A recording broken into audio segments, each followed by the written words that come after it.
Hello dear students, in this video we will learn about superposition principle and we solve some numerical problem based on superposition principle and Coulomb's law. As we have learned in Coulomb's law that electrostatic force between two charges is given by F is equal to K Q1 Q2 upon R square. If we take a system that consists from large number of charges, then electric force at a particular charge due to different charges is obtained by using superposition principle. Superposition principle हमने class 11th में भी पढ़ा है. Superposition principle क्या है यहां पर हम फिर देखेंगे. सुपरपोजिशन प्रिंसिपल के बारे में हमने यहां कंसीडर कर लिया कि कोई सिस्टम है जो कि लार्ज नंबर ऑफ चार्जेस से मिलकर के बना है. Q0, Q1, Q2, Q3, Q4 और हमें इन सभी चार्जेस के कारण Q0 पर रिजल्टेंट फोर्स निकालना है. तो Q1 और Q0 के बीच का डिस्टेंस हम कंसीडर कर ले रहे हैं R10 है. यहाँ Q2 और Q0 के बीच का डिस्टेंस R20 है. ये पर्टिकुलर डिस्टेंस R30 है, R40 है. तब according to Coulomb's law electrostatic force on Q0 due to Q1 is written as F01 force on Q0 due to 1. If it is positive charge and it is also positive charge, then the nature of force will be repulsive and direction of this force will be given in this direction. अब Q2 के कारण Q0 पर force निकालें तो यह भी अगर same nature के हैं तो रिपल्सिव होगा और डायरेक्शन यही होगा जैसा कि फिगर में दिखलाया गया है और ये हो जाएगा F02 वेक्टर. Q3 के कारण Q0 पर force F03 vector.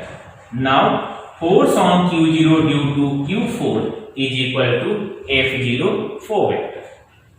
Here by Coulomb's law we can write force on 0 due to 1, force on 0 due to 1 is equal to 1 upon 4 pi epsilon naught Q1 Q0 upon R10 square R10 cap.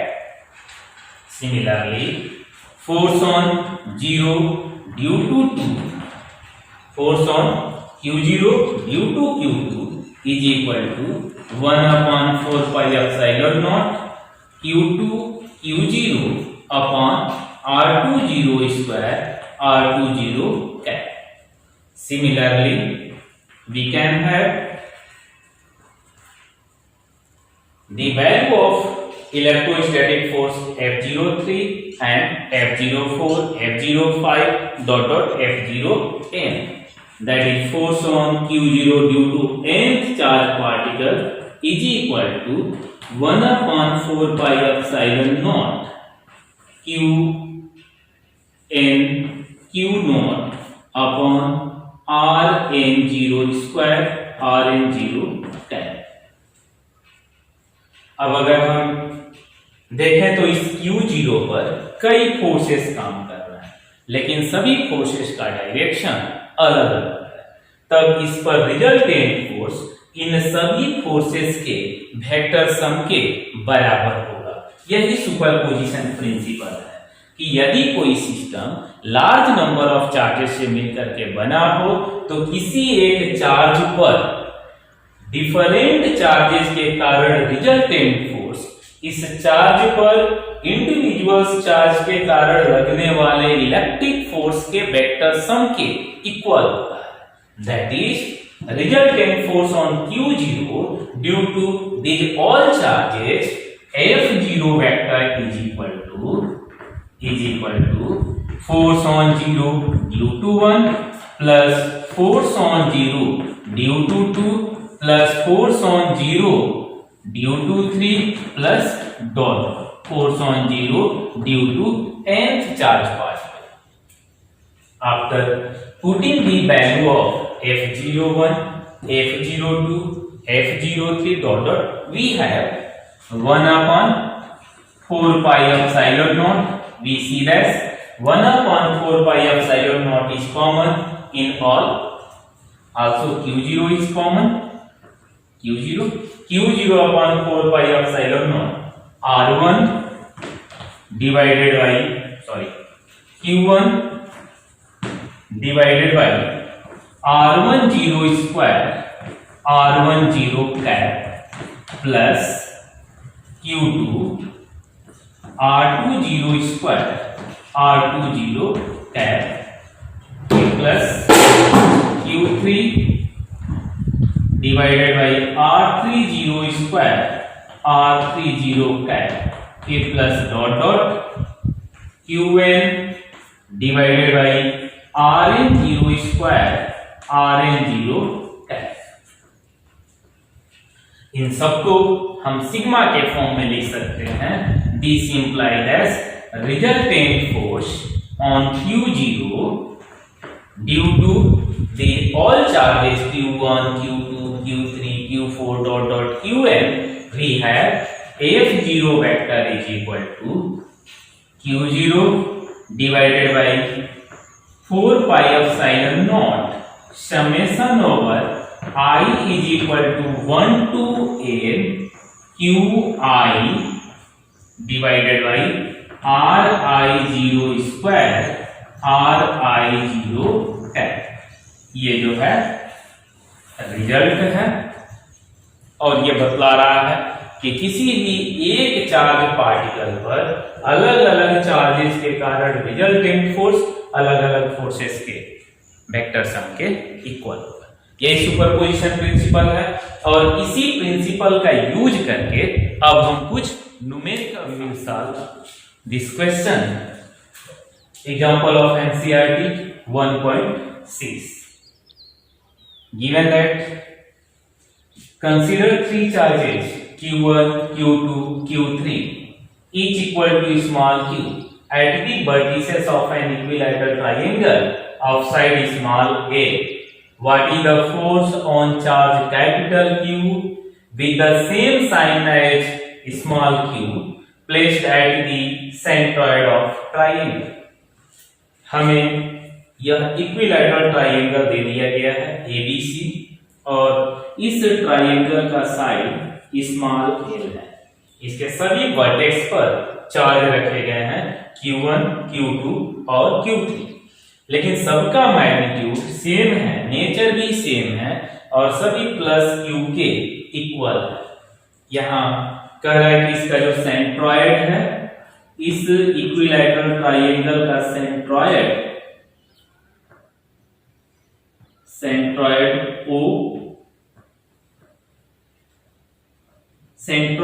O पर capital Q charge रखा गया है. यह centroid O है और यही जो है कि कोई कैपिटल Q चार्ज रखा गया है. तो पूछ रहा है कि इस कैपिटल Q चार्ज पर रिजल्टेंट फोर्स की वैल्यू फाइंड कीजिए. देखते हैं कैसे फाइंड करेंगे. हम देख रहे हैं कि यह Q1, ये Q2 हम ले लगाए हैं या Q3 किसी एक को लेकर के चल रहे हैं. Q2 के कारण इस कैपिटल Q पर फोर्स निकालेंगे. जैसे कि कैपिटल Q और ये Q2 दोनों सेम नेचर का है, दैट इज कैपिटल Q पर Q2 जो फोर्स अप्लाई करेगा यह रिपल्सिव फोर्स होगा और ये इसका डायरेक्शन हो जाएगा जैसा कि यह फिगर में दिखाया गया है. और आप इसे लिखोगे कि force on charge capital Q that placed at centroid due to charge Q2 that placed at vertex at point B, that is force on 0 due to F02 vector. Similarly, discharge Q3 also repel discharge capital Q, that is the direction of force at capital Q due to Q3 will be along CO, and this is given by F03 vector. यह Q1 भी इस capital Q पर force apply करेगा। यह Q और यह capital Q same nature का है, दैट इज यह रिपल्सिव फोर्स अप्लाई करेगा और इस रिपल्सिव फोर्स का ये डायरेक्शन होगा। ये हो जाएगा कि force on zero due to charge Q1 due to charge discharge Q1 F01 vector. अगर हम F01 का मैग्नीट्यूड निकालना चाहें तो हम लिख सकते हैं कि force on zero, force on capital Q due to Q1 F01 vector is equal to F01 vector is equal to 1/4 pi epsilon naught Q capital Q upon AO square, यह डिस्टेंस कॉर्नर से इस centroid का distance AO है, AO square, और direction हम लिख सकते हैं, इसका डायरेक्शन हो जाएगा अलोंग A टू O। हमें पता है कि किसी भी इक्विलैटरल ट्रायंगल में किसी वर्टेक्स से सेंट्रॉइड का जो डिस्टेंस होता है, यह डिस्टेंस साइड का अपॉन √3 होता है। दैट इज हम लिख सकते हैं कि AO equal to BO is equal to CO, this is equal to side divided by √3। That is हम AO की जगह पे L बाई √3 लिख सकते हैं। दैट इज हो जाएगा this implies as F01 vector is equal to 1/4 pi epsilon naught Q upon L upon √3 का स्क्वायर। तो यह A स्क्वायर और √3 का स्क्वायर ऊपर चला जाएगा, 3 हो जाएगा, और ये डायरेक्शन क्या लिखा जाएगा, डायरेक्शन अलोंग AO। अब हम फोर्स निकालेंगे कि similarly force on capital Q due to Q2, that is force on capital Q due to Q2 is equal to 1/4 pi epsilon naught QQ upon AO square, और ये similar result हो जाएगा और हम लिखेंगे 3/4 pi epsilon naught QQ upon L square,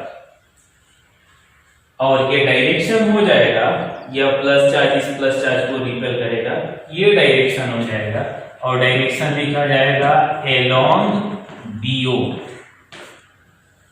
similarly force on zero due to 3 is equal to इस Q3 के कारण यह भी वही डिस्टेंस है, CO भी L बाई √3 के बराबर है, यह भी Q है, यह भी Q है, यानी कि सिमिलर ये फोर्स का मैग्नीट्यूड होगा। हम लिख सकते हैं यहां से this is equal to 3/4 pi epsilon naught QQ upon L square, but direction हो जाएगा अलोंग CO, यह CO के डायरेक्शन में काम करेगा। अब हम देख रहे हैं कि since magnitude of F01, F02 and F03 all are equal, direction भले अलग अलग है, F01 इधर काम कर रहा है, F02 इधर काम कर रहा है, F03 इधर काम कर रहा है, बट तीनों का मैग्नीट्यूड बराबर है। 3/4 pi epsilon naught QQ upon L square, 3/4 pi epsilon naught QQ upon L square, इसका भी मैग्नीट्यूड उतना ही है। अब हमें इस कैपिटल Q पर रिजल्टेंट फोर्स निकालना है। किसी दो फोर्स को हम लेकर के चल रहे हैं, यहाँ पर हम ये दो फोर्स लेकर के चल रहे हैं, F02 और F03, दोनों का यूज करके हम पैरेललोग्राम बना रहे हैं।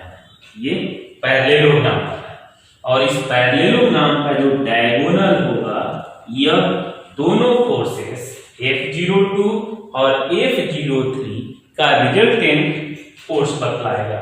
इसे हम कह दे रहे हैं कि यह है रिजल्टेंट 2 और 3 का, that is F23 vector.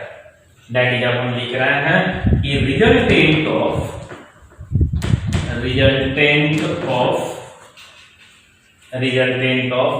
F02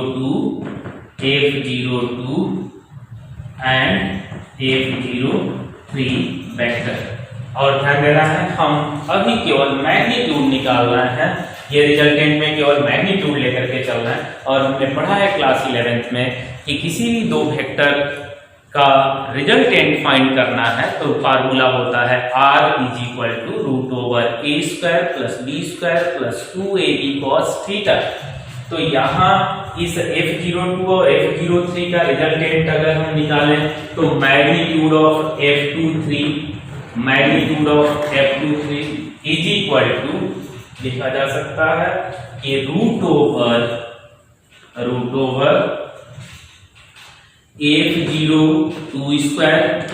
F03 फिर plus 2F02 F03 and cos, इन दोनों के बीच बनने वाला एंगल। ये पता है इन दोनों, जब ये इक्विलैटरल ट्रायंगल है तो इन दोनों के बीच F02 और F03 के बीच जो एंगल बनेगा यह एंगल 120 डिग्री का होगा। तो हम यहाँ पर लिख सकते हैं cos 120। और हम जानते हैं कि cos 120 की वैल्यू -1/2 होता है। तो हम इधर पुट कर दे रहे हैं, तो this implies as F23 is equal to F02 F03 या F01 मैग्नीट्यूड में इक्वल है, तो हम इसको इक्वल लेकर के चलते हैं तो लिखा जा सकता है, हम लिख सकते हैं F02 2F02 का स्क्वायर, दोनों आपस में ऐड हो गया, फिर प्लस 2F02 स्क्वायर और ये -1/2, तो 2 से 2 कट जाएगा और बचेगा -F02 स्क्वायर। और 2F02 स्क्वायर में से एक F02 स्क्वायर जाएगा, एक F02 स्क्वायर और रूट से स्क्वायर बाहर निकलेगा, ये हो जाएगा F02।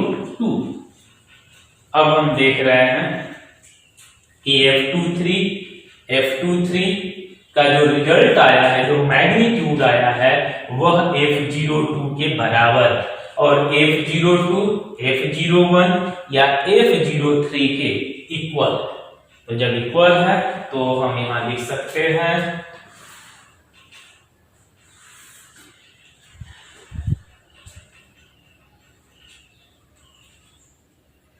अब एक चीज और आपको ध्यान देना होगा, क्योंकि F02 और F03 दोनों का मैग्नीट्यूड बराबर है, इसलिए इन दोनों का जो रिजल्टेंट वेक्टर F23 होगा यह दोनों के जस्ट बीचों बीच में होगा।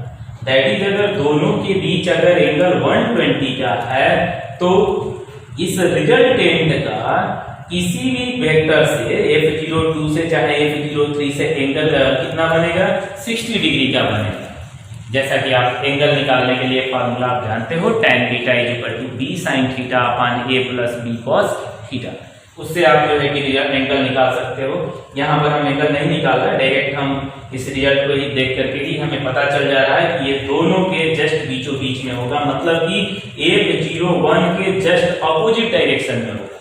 F01 के जस्ट अपोजिट डायरेक्शन में F23 है, लेकिन मैग्नीट्यूड में क्या है, बराबर है।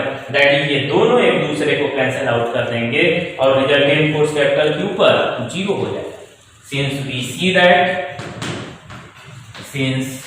we see that F23 vector and F01 vector are equal in magnitude but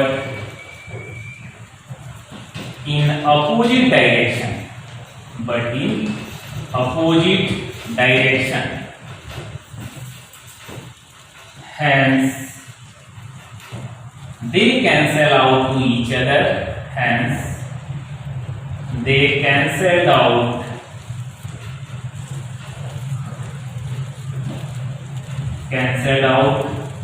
to each other, and resultant force at capital Q. Therefore, resultant force at capital Q is 0. ये रहा इसका सॉल्यूशन। अब हम नेक्स्ट और किसी question को देखना, we will see NCERT example 1.7. Question is that consider the three charges Q, Q and minus Q placed at the vertices of an equilateral triangle. What is the force on each charge? हमें यह equilateral triangle दे दिया गया है और इस triangle का side suppose as small L है और हमें यहाँ पे चार्जेज रखे गए हैं। यहाँ पर चार्ज Q है, इस कॉर्नर पे चार्ज Q है और इस कॉर्नर पे चार्ज माइनस Q है। तो बतलाइए इस Q पर कितना फोर्स लग रहा है, इस पर कितना फोर्स लग रहा है और इस पर कितना फोर्स लग रहा है। हमें ईच चार्ज पर फोर्स की वैल्यू फाइंड करना है। तो सबसे पहले हम Q1 चार्ज पे लगने वाले फोर्स को लेकर के चल रहे हैं। तो Q1 पॉजिटिव चार्ज है, Q2 भी पॉजिटिव चार्ज है, तो यह प्लस चार्ज इस प्लस चार्ज को रिपेल करेगा और ये फोर्स का डायरेक्शन ये होगा। तो हम ये लिखेंगे कि force on Q1 due to Q2, force on 1 due to F12 हो जाएगा। ये डायरेक्शन हो गया F12 का। लेकिन Q3 नेगेटिव चार्ज है, यह भी इस Q पर फोर्स अप्लाई करेगा। यह माइनस चार्ज इस प्लस चार्ज को अपने टुवर्ड्स अट्रैक्ट करेगा। दैट इज ये फोर्स का डायरेक्शन हो जाएगा, ये हो जाएगा force on Q1 due to Q3 F13। अब इस F13 और F12 का हम रिजल्टेंट निकालेंगे। यही रिजल्टेंट Q1 पर लगने वाला नेट फोर्स होगा। तो रिजल्टेंट फाइंड करने के लिए हमने दोनों का यूज करके पैरेललोग्राम बना लिया। ये हमने पैरेललोग्राम ड्रा कर लिया और इस पैरेललोग्राम का जो डायगोनल होगा, यही डायगोनल इस दोनों फोर्सेस का रिजल्टेंट फोर्स होगा। That is it will be force on Q1 due to another charges Q2 and Q3। F1 की वैल्यू हम निकालेंगे। तो F1 की वैल्यू हम कैसे निकालें? सबसे पहले F12 निकालें। तो force on Q1 due to Q2 F12 is equal to 1/4 pi epsilon naught Q1 Q2 दोनों का मैग्नीट्यूड सेम है। दैट इज हम Q स्क्वायर लिख सकते हैं। Q into Q means Q square upon L square और डायरेक्शन हो जाएगा BA along B to A। Similarly, force on Q1 due to Q3 is equal to 1/4 pi epsilon naught। यह भी magnitude में Q है, यह भी मैग्नीट्यूड में Q है, तो ये हो जाएगा Q square upon L square और डायरेक्शन हम लिखेंगे, इसका डायरेक्शन हो जाएगा, डायरेक्शन लिखा जाएगा कि along AC। अब आपको ध्यान देना है कि यह plus Q into minus Q, हमें माइनस साइन लेकर के चलना चाहिए, लेकिन हमने माइनस नहीं लिया। माइनस न लेने का रीजन यह है कि कि प्लस या माइनस के कारण ही ये डायरेक्शन डिसाइड आप कर पाए हो, तो इसलिए आपको प्लस या माइनस साइन लेकर के नहीं चलना है। अगर यह माइनस न होकर के प्लस साइन होता तो इस फोर्स का डायरेक्शन इधर होता, ये डायरेक्शन में फोर्स होता, रिपल्सिव हो जाता। तो प्लस या माइनस साइन के कारण ही हम फोर्स का डायरेक्शन डिसाइड कर पा रहे हैं, हमें यहाँ पर प्लस और माइनस लेकर के नहीं चलना है। तो अब इन दोनों का हम रिजल्टेंट निकालेंगे। यह जब इक्विलैटरल ट्रायंगल है तो इक्विलैटरल ट्रायंगल का यह तीनों एंगल जो होगा यह 60 डिग्री का होगा, यह भी 60 का, यह भी 60 का। तो ये जो एंगल बचेगा यह एंगल हो जाएगा 120 का। This angle will be of 120। अब हम इन दोनों का रिजल्टेंट फाइंड करेंगे वही पैरेललोग्राम लॉ का यूज करके। तो हो जाएगा therefore resultant magnitude of resultant force F1 due to F13 and F12, F1 is equal to root over F12 square plus F13 square फिर plus 2 F12 F13 cos 120 degree. हम देख रहे हैं ऊपर से कि मैग्नीट्यूड F12 और F13 का बराबर है, दैट इज हम यहां से लिख सकते हैं कि this is equal to root over 2F12 square फिर cos 120 की वैल्यू -1/2, 2 कट जाएगा और ये बचेगा -F12 स्क्वायर। 2F12 स्क्वायर में से 1F12 स्क्वायर जाएगा, F12 स्क्वायर एंड रूट से बाहर आने पर बच जाएगा F12। तो F1 is equal to F12 and this is equal to F12 का मैग्नीट्यूड है 1/4 pi epsilon naught q square divided by a square and direction will be in this direction. अब हम इस Q2 पर रिजल्टेंट फोर्स निकालते हैं कि Q2 पर फोर्स कितना काम करेगा। यह Q2 इस Q1 के कारण रिपल्सिव फोर्स एक्सपीरियंस करेगा और इस रिपल्सिव फोर्स का ये डायरेक्शन हो जाएगा, that is force on Q2 due to Q1 F21 का ये डायरेक्शन रहा। अब ध्यान देना है यह नेगेटिव चार्ज इस पॉजिटिव चार्ज को अट्रैक्ट करेगा, दैट इज ये डायरेक्शन हो जाएगा और लिखा जाएगा कि force on two due to 3। फिर यहां पर हम क्या करेंगे, दोनों वेक्टर्स का यूज करेंगे और दोनों वेक्टर्स का यूज करके हम पैरेललोग्राम बना लेंगे। दोनों वेक्टर्स का हमने यूज किया और पैरेललोग्राम बना और इस पैरेललोग्राम का जो डायगोनल होगा जो कि दोनों वेक्टर के इंटरसेक्शन पॉइंट से जा रहा है, यही डायगोनल इन दोनों फोर्सेस का रिजल्टेंट होगा जो कि चार्ज Q2 पर लगने वाला नेट फोर्स होगा, दैट इज आप इसे कह रहे हो वेक्टर F2। अब F2 की हम वैल्यू निकालेंगे। यहां से आप ध्यान दोगे यह अभी जो एंगल होगा यह एंगल भी 120 डिग्री का होगा, तो आप इसे सॉल्व करो।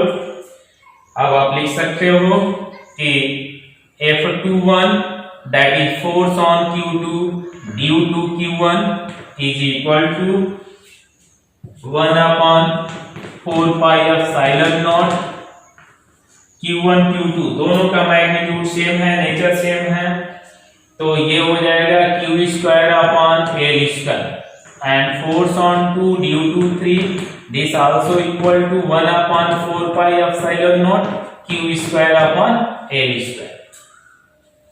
Therefore resultant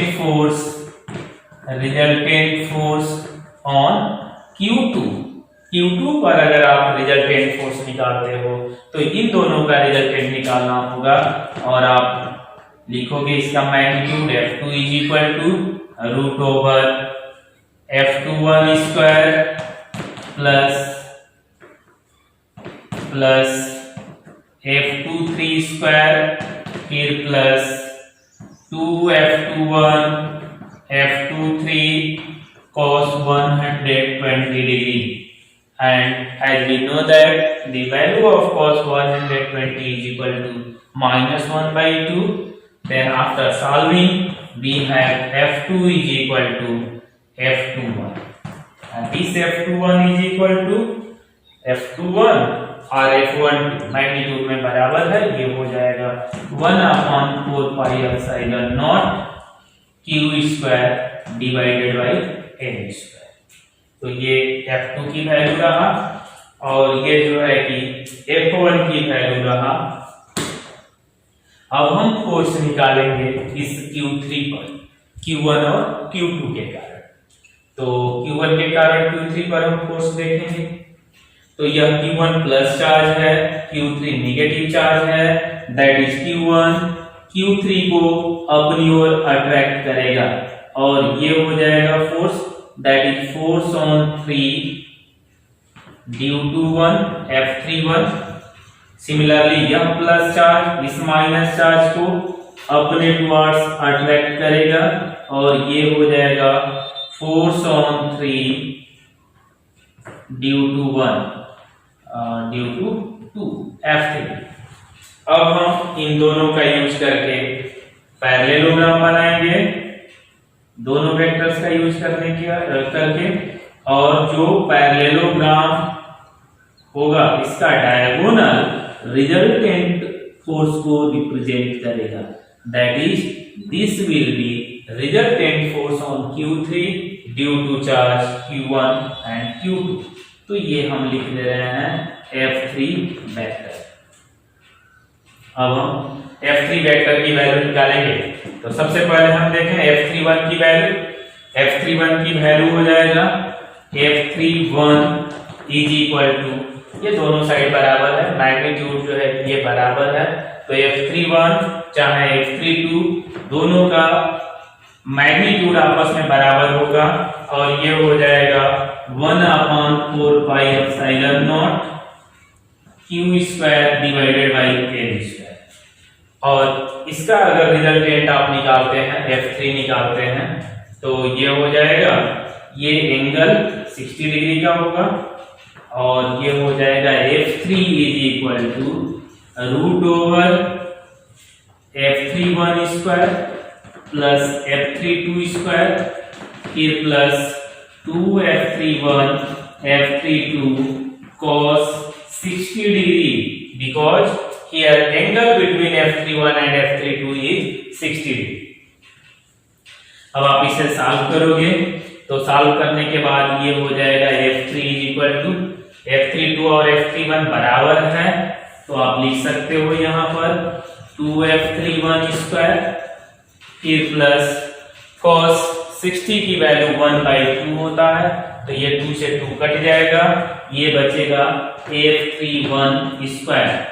तो 2F31 square plus 1F31 square 3F31 square, और F31 स्क्वायर रूट से बाहर आएगा F31, तो ये हो जाएगा दिस इज √3 F31, और this F3 is equal to, ये रिजल्ट आप लिख सकते हो कि √3 ऑफ 1/4 पाई एप्सिलॉन नॉट,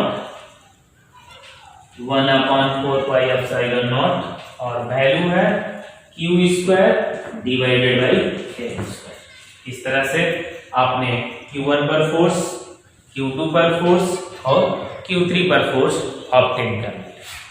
अब अगर आप देखो तो इन तीनों फोर्सेस का जो रिजल्टेंट होगा वो 0 होगा।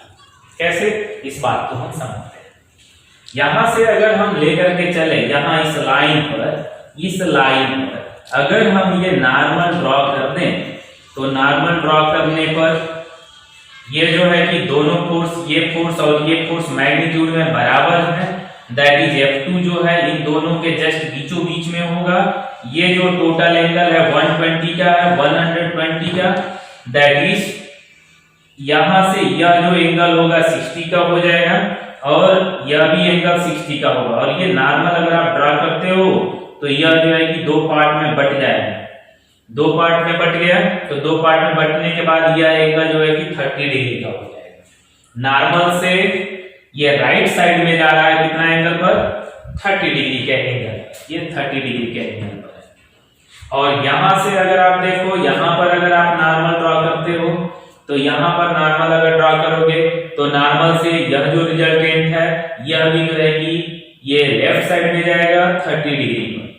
दैट इज एक अगर आप कॉमन पॉइंट ले लो, एक जगह ये कॉमन पॉइंट आप ले लेते हो, ये नॉर्मल आप ड्रा कर लो, तो इस नॉर्मल पॉइंट से F2 इधर 30 डिग्री पर होगा, ये हो गया F2 30 डिग्री पर, और ये हो गया F1, यह भी जो है कि नॉर्मल से 30 डिग्री पर। दैट इज इन दोनों के बीच जो एंगल बनेगा यह एंगल 60 डिग्री का हो जाएगा। यह एंगल हम लेकर के चलेंगे 60 डिग्री का। और इसी पॉइंट पर ये जो F3 है वर्टिकली नीचे काम कर रहा है, तो ये जो है वर्टिकली डाउनवर्ड डायरेक्शन में काम कर रहा है F1।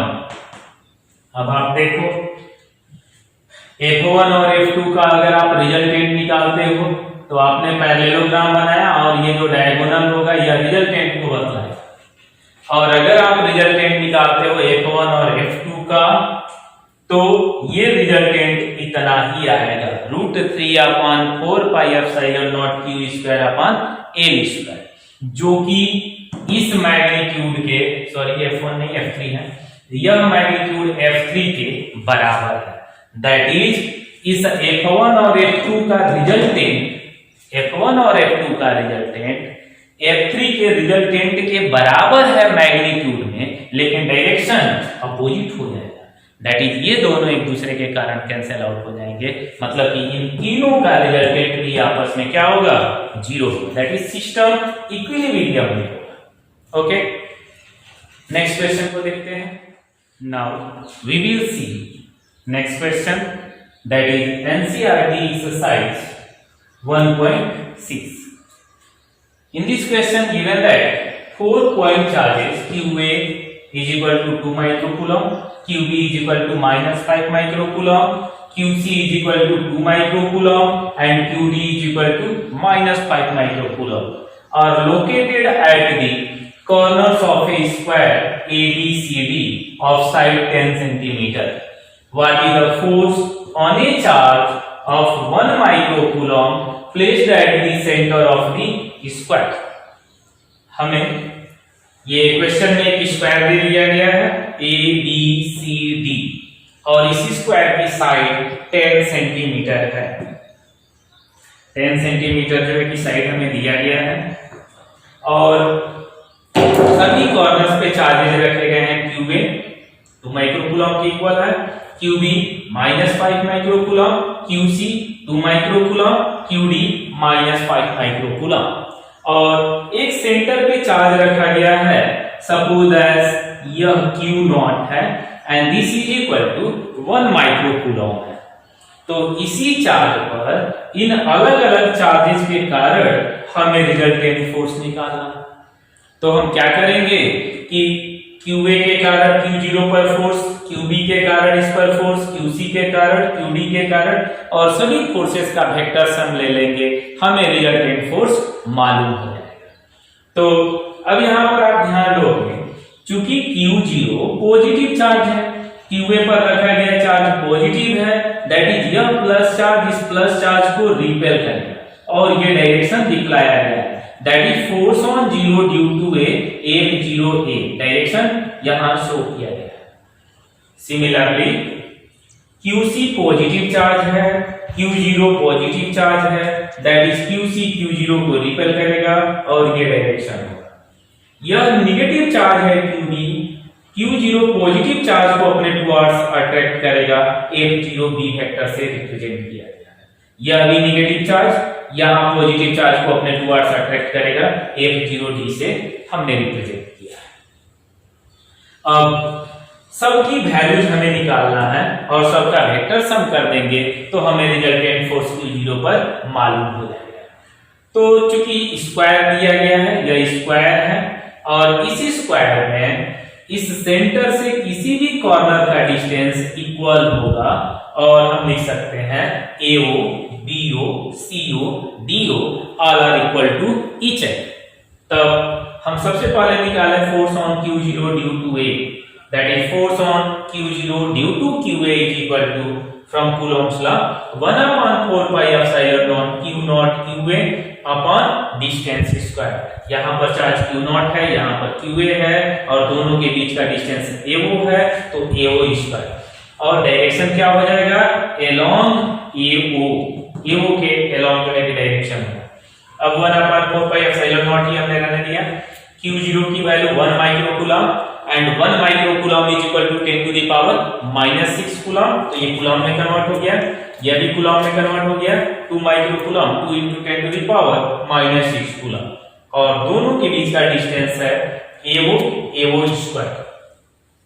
After that since 2 × 10 to the power -6 into 1 × 10 to the power -6 2 × 10 to the power -12, तो यहाँ पर हमने 2 लिख दिया। 2/4 pi epsilon naught 10 to the power -12 upon AO square, और डायरेक्शन यहाँ दिख जाएगा। Similarly force on Q0 due to QC F0C, this is equal to 1/4 pi epsilon naught, यह भी हो जाएगा, यह भी वैल्यू इतने के ही बराबर होगा। हम डायरेक्ट लिख दे रहे हैं 2/4 pi epsilon naught 10 to the power -12 upon CO square, और डायरेक्शन हो जाएगा along C to O।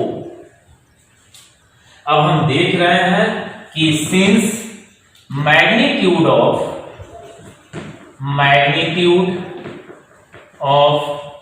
F0C vector and F0A vector are equal, but direction is opposite, hence they cancel out to each other, they cancelled out to each other। ये दोनों जो forces हम देख रहे हैं F0A और F0C, दोनों magnitude में तो बराबर है, लेकिन डायरेक्शन दोनों का अपोजिट है, इसलिए दोनों एक दूसरे के कारण कैंसल आउट हो जाएगा। अब हम देखेंगे दूसरी बात, हम देखें कि force on Q0 due to B, that is F0B is equal to also 1/4 pi epsilon naught, और आप लिखोगे यहाँ पर QB -5 माइक्रो कूलम माइनस, और ये जो है कि प्लस अट्रैक्टिव को दिखलाएगा, माइनस हमें लेके नहीं चलना है, तो ये हम लिख सकते हैं यहाँ पर 5 और 10 to the power -12 अपॉन हो जाएगा BO स्क्वायर, और डायरेक्शन आप लिखोगे कि direction along O to B। इस फोर्स का डायरेक्शन जो होगा, यह अट्रैक्टिव फोर्स है, O से B की ओर होगा। Similarly force on O due to discharge particle that place at corner D, FOD vector is equal to also this force also will be equal to 5/4 pi epsilon naught into 10 power -12 upon DO square, और direction क्या होगा along O to D, यह भी attractive है nature में, इसलिए O से D की ओर। सिंस यहां पर भी हम देख रहे हैं कि since FOB vector and FOD vector both are equal in magnitude, दोनों मैग्नीट्यूड में बराबर है, but in opposite direction,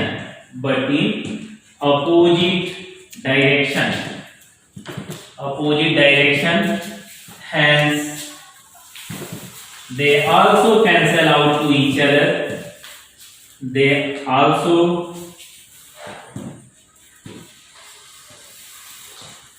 cancel out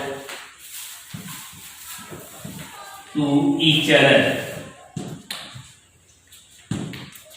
Therefore, resultant force at O, therefore resultant force at Q0 due to QA, QB, QC and QD is 0. Therefore, resultant force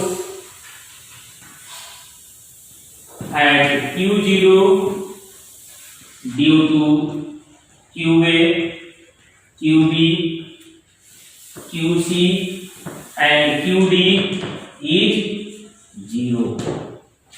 तो ये रहा question NCERT के exercise 1.6। एक और question देखते हैं next. We will see next question.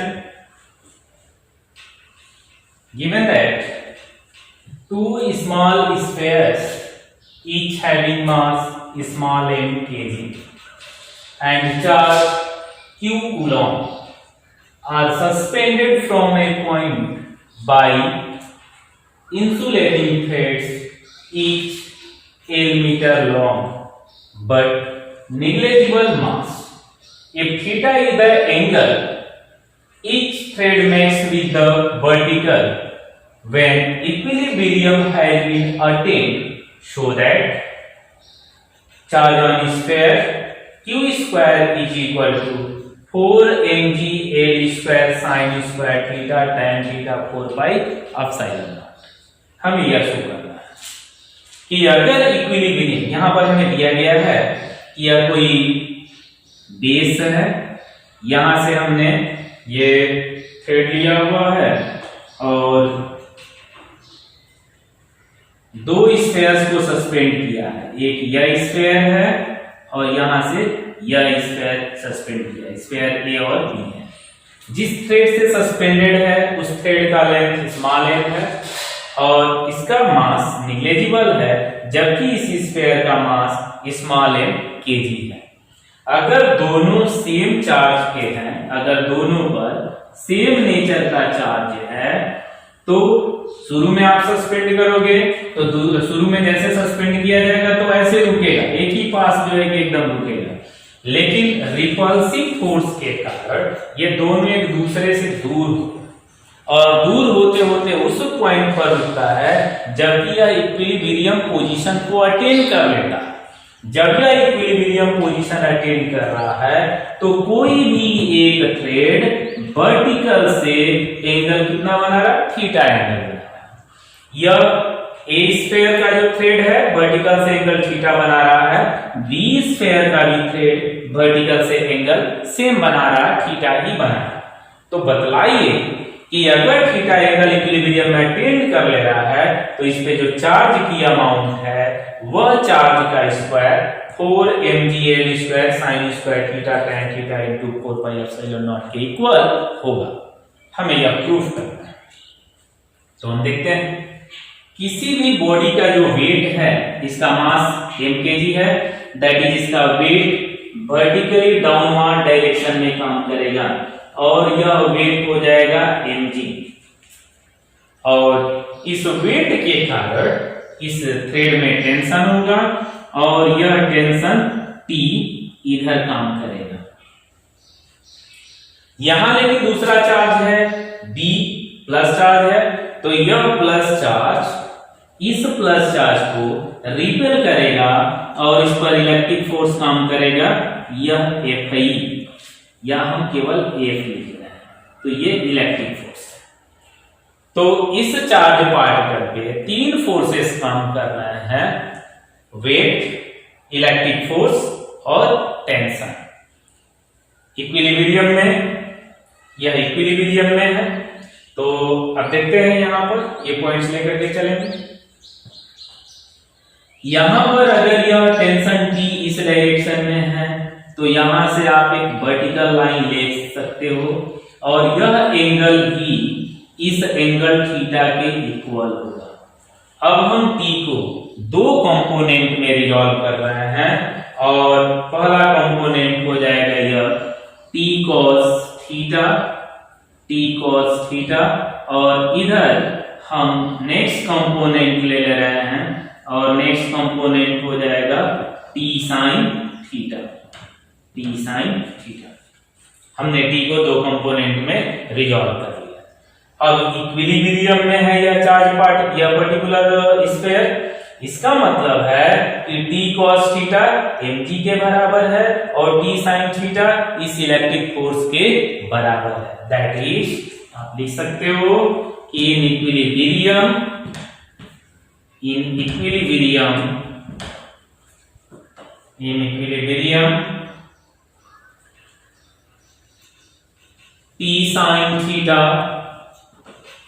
t sin theta is equal to electric force and this electric force is equal to 1/4 pi epsilon naught, और charge चूंकि दोनों पर सेम है, q कूलम का है, तो हम लिख सकते हैं यहाँ पर q स्क्वायर और अपॉन ab स्क्वायर। तो अब यहां से हमने t sin थीटा की वैल्यू लिख लिया, इसे हम कंसीडर कर ले रहे हैं इक्वेशन नंबर 1। और आप लिख सकते हो कि t cos थीटा बैलेंस कर रहा वेट mg को, that is t cos theta is equal to weight mg, equation number 2। हम दोनों इक्वेशन को डिवाइड कर दे रहे हैं, तो from equation first divided by second we had t sin theta by t cos theta, this is equal to 1/4 pi epsilon naught q square upon ab square, this divided by mg, t से t cut जाएगा, sin theta by cos theta is equal to tan theta, और ये हो जाएगा, आप लिख सकते हो this implies as tan theta is equal to 1/4 pi epsilon naught q square upon ab square divided by mg, या डायरेक्ट यहां से हम q स्क्वायर की वैल्यू लिख रहे हैं, q square is equal to tan theta, mg इधर आ जाएगा तो हम लिख सकते हैं mg और tan थीटा, ab स्क्वायर भी इधर आ जाएगा तो ये हो जाएगा इनटू ab स्क्वायर और इनटू 4 पाई एप्सिलॉन नॉट। अब हम इसे सॉल्व करते हैं, ab की वैल्यू थोड़ा सा निकाल लें यहां से। तो फिगर से क्लियर है कि यह राइट एंगल ट्राइंगल बन रहा है, तो पाइथागोरस थ्योरम से हम लिख सकते हैं, यहां से लिखा जा सकता है ट्रिग्नोमेट्रिक फंक्शन का यूज करके कि sin theta is equal to perpendicular upon hypotenuse. तो हम लिख सकते हैं कि फ्रॉम फिगर